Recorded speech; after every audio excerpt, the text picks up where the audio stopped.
tout le monde. Première chose, un grand merci à Véronique et toute l'équipe de l'Association des jeunes femmes vétérinaires de me donner ce privilège-là, d'être ici aujourd'hui, de venir vous parler de ma passion, j'oserais dire de notre passion commune pour la profession vétérinaire, et aussi de ma conviction pour mon sujet d'aujourd'hui. Si on peut avoir le diapo. Ah, ça s'en vient. Un monde, une santé, où de plus en plus on entend parler d'une santé, et surtout de la place de la profession vétérinaire au cœur du concept d'un monde, une santé. Et je vais vous dire d'où vient cette conviction-là. On a parlé un peu ce matin, qu'est-ce qui nous amène à la profession vétérinaire, à la médecine vétérinaire? C'est bien sûr l'amour des animaux. Comme je dis souvent quand j'ai l'occasion de rencontrer les étudiants, c'est pas nécessairement ça qui va vous faire passer votre entrevue. C'est pas la bonne réponse à donner, même si c'est ce qu'on ressent, mais il reste que c'est quand même ce qui nous unit, que ce soit comme médecins vétérinaires, nos techniciens en santé animale, même les gens qui travaillent avec nous, les partenaires, c'est cette passion-là pour les animaux. Il y a également une passion pour les humains. Parce que, ça aussi on l'a bien vu depuis ce matin, les animaux ne se rendent pas tout seuls à nos cliniques. J'aurai une petite photo tantôt là-dessus.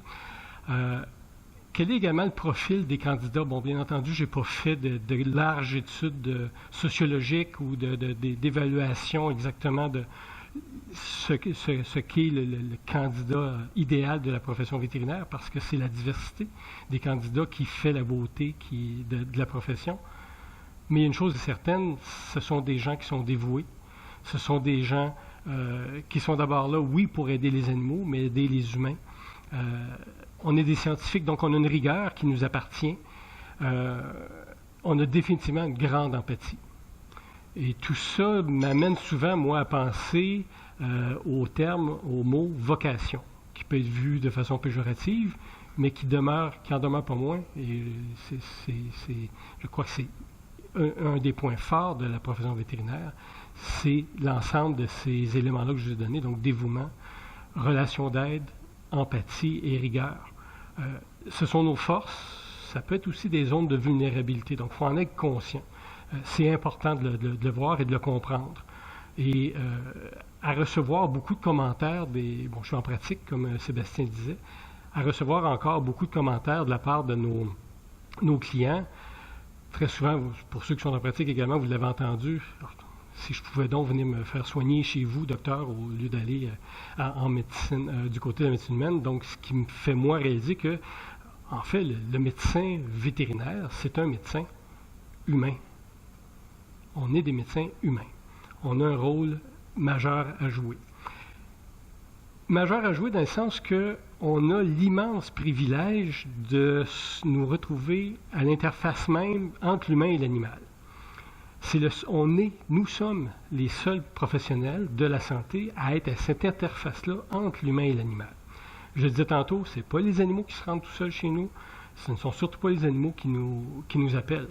Donc, la relation d'aide que je mentionnais tantôt, elle est importante parce qu'on est placé pour comprendre, connaître et vivre le contact privilégié, le contact unique entre l'humain et l'animal. On est là pour faire un travail de soutien, on le sait. Soutien, bien entendu, par notre dévouement à la santé, au bien-être animal.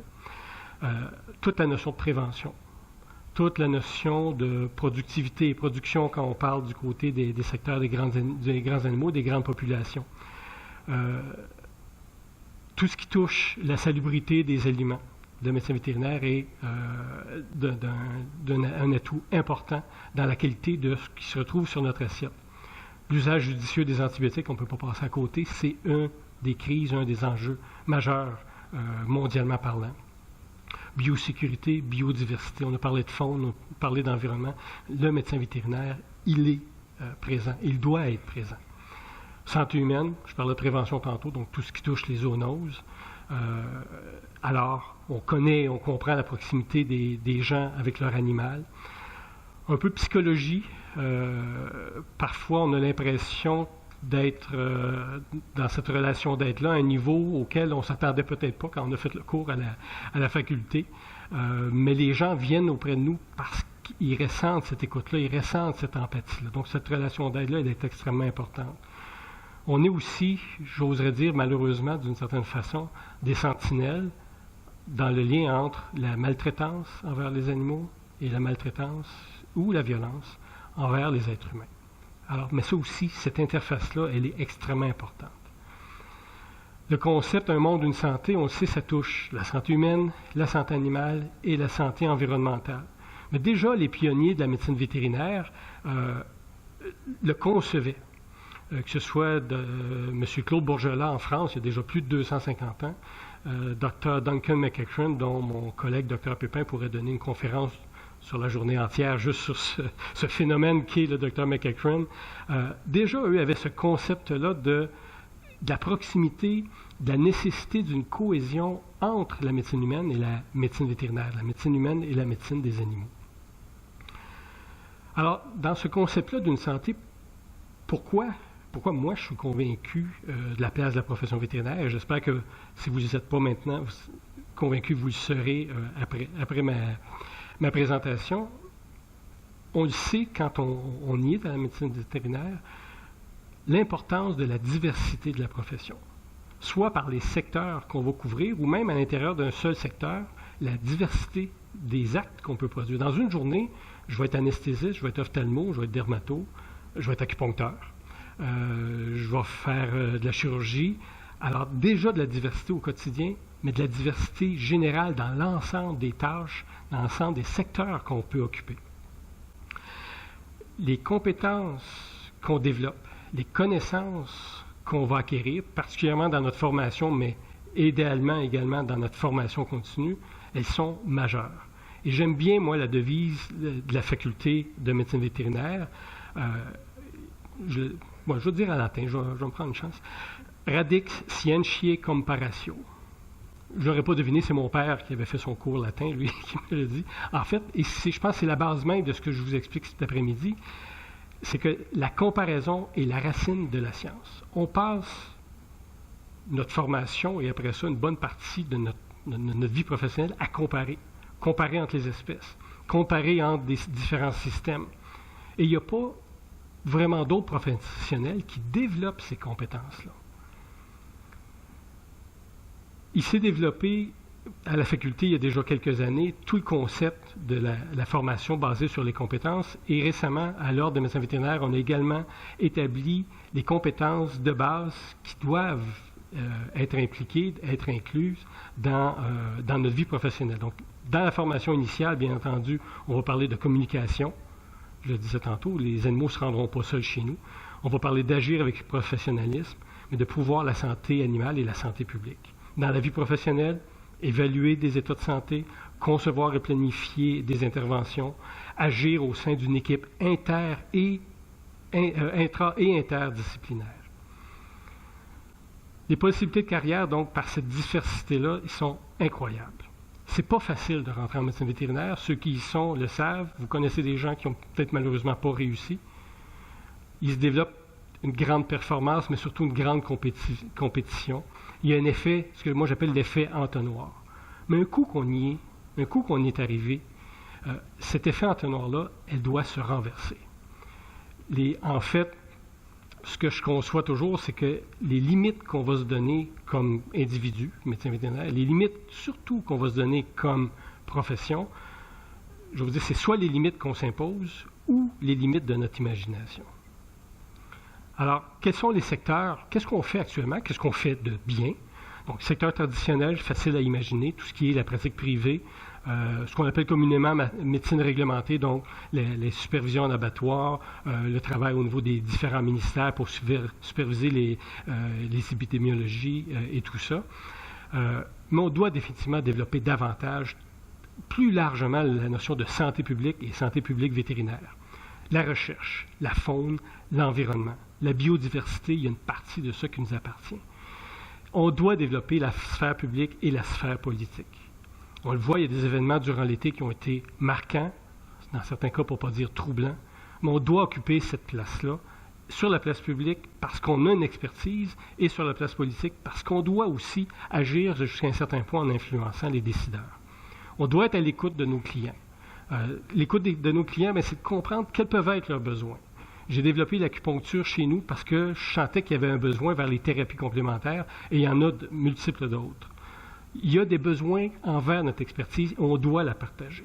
On doit la partager dans un premier temps avec nos collègues de la santé humaine, parce que c'est un des volets importants du concept « Un monde, une santé ». Mais il y a tout le concept de l'interdisciplinarité avec les agronomes, avec les biologistes, avec les TSA, les pharmaciens. Si on ne réussit pas à développer cette collaboration-là, le concept « Un monde, une santé » va rester fermé. Je suis convaincu d'une chose, on peut faire énormément avec la profession vétérinaire, mais on peut faire encore plus si on réussit à partager cette expertise-là, à partager nos connaissances et à échanger nos compétences. Oh, je suis coupé pour vrai?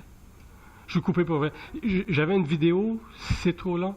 Bon, peut-être une dernière chose avant qu'on passe la vidéo, avant que Sébastien... ouais. Mais on ne saura jamais, en tout cas. OK, après ça, tu vas te prendre, c'est bon. Je vais finir en vous disant que il appartient à chacun de nous, chacun d'entre vous, de contribuer à la qualité des services qui sont offerts et à l'implication de la profession au sein de la société. Il appartient à chacun d'entre nous de faire évoluer la profession vétérinaire. Et il appartient surtout à chacun d'entre nous de faire en sorte qu'on contribue à une profession durable parce que oui, on va s'impliquer dans le développement de ces sphères-là qui sont à mettre de l'avant de façon beaucoup plus marquée parce que si on n'occupe pas ces espaces-là, quelqu'un d'autre va les occuper, mais on doit l'occuper parce qu'il y a des partenariats à créer et c'est ce qui va faire en sorte que la profession va être durable parce qu'on va être en mesure de partager ces compétences-là et ces connaissances-là. Alors, petite vidéo qui avait été préparée en 2011 par l'OIE.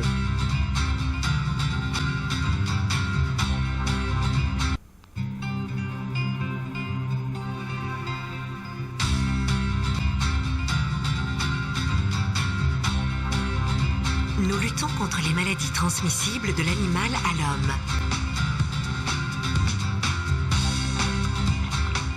Notre santé est interconnectée du nord au sud, d'est en ouest.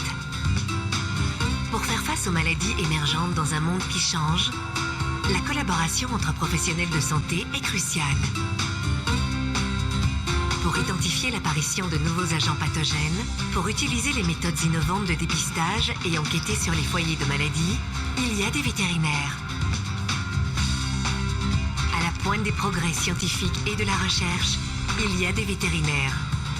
Travaillant à un futur sain et sûr, il y a des vétérinaires. Les vétérinaires sont bien plus que de simples docteurs pour animaux. En clinique privée, à la ferme, dans la fonction publique, le long de la chaîne alimentaire, les vétérinaires contribuent à protéger la santé des hommes. Où que vous soyez, les vétérinaires font partie de votre vie quotidienne.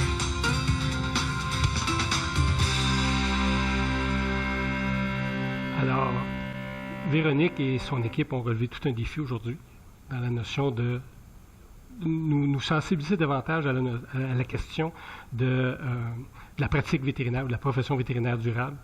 Maintenant, moi, je vous lance le défi, c'est à nous tous de faire en sorte qu'on pourra pousser plus loin le travail que la profession vétérinaire peut apporter au sein de la société. Merci beaucoup.